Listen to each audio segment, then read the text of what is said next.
sa mga negosyong may kinalaman sa teknolohiya, hindi rin nagpapahuli ang mga Pinoy. Tulad ng mga cellphone reloading station na talaga namang connect na connect sa kanilang mga suki.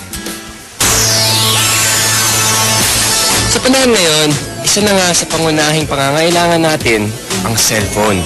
Kaya dapat lagi itong may load. At dito nakasilip ng pagkakataon ang iba nating mga kababayan para kumita. Ang V-Mobile, nakaisip ng paraan kung paanong sa pamamagitan lang ng isang telepono at isang SIM card, maaari nang makapagbenta ng load ng kahit anong network. Ano yan?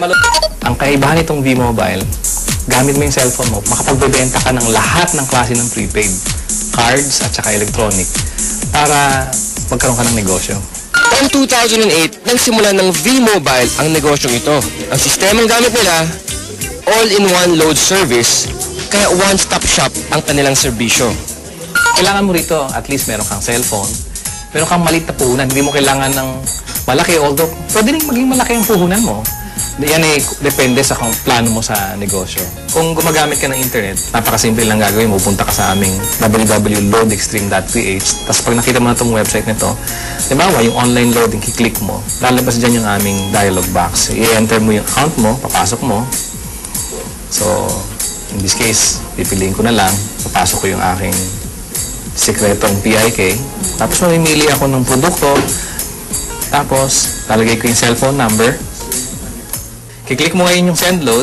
Pag okay natin, yun na. Pero paano ka nga ba kikita sa negosyong ito? Halimbawa, may magpapaload sa iyo ng 100 pesos. Ang mababawas sa load wallet mo ay 90 pesos lang. Ibig sabihin, may 10 piso kang kita sa bawat 100 na i-reload mo sa iyong customer. Kung kumikita ka ng 100 pesos kada araw sa pagre-reload, sa loob ng isang buwan, may kita kang 3,000 piso.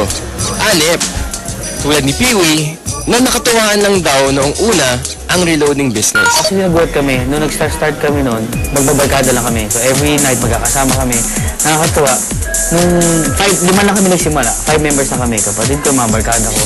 Tapos yung nagulat ako, yung 5 tao nagsimula niya, ngayon ano na kami, almost 100,000. So actually, nag-vlog pa siya ng 100,000 members.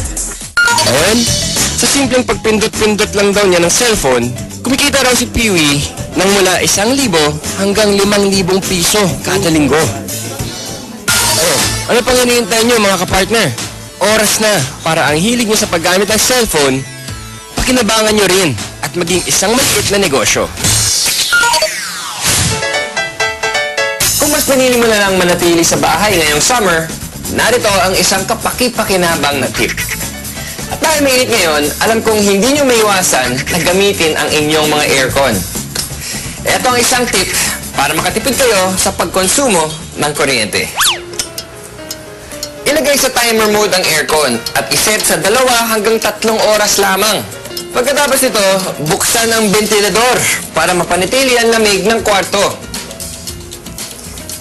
May enjoy mo na ang lamig, makakatipid ka pa. O di ba? Pwede naman eh. Kaya mga kapartner, tandaan, dapat maging wais all the time. Ano ba masasabi natin? Wala akong masabi talaga.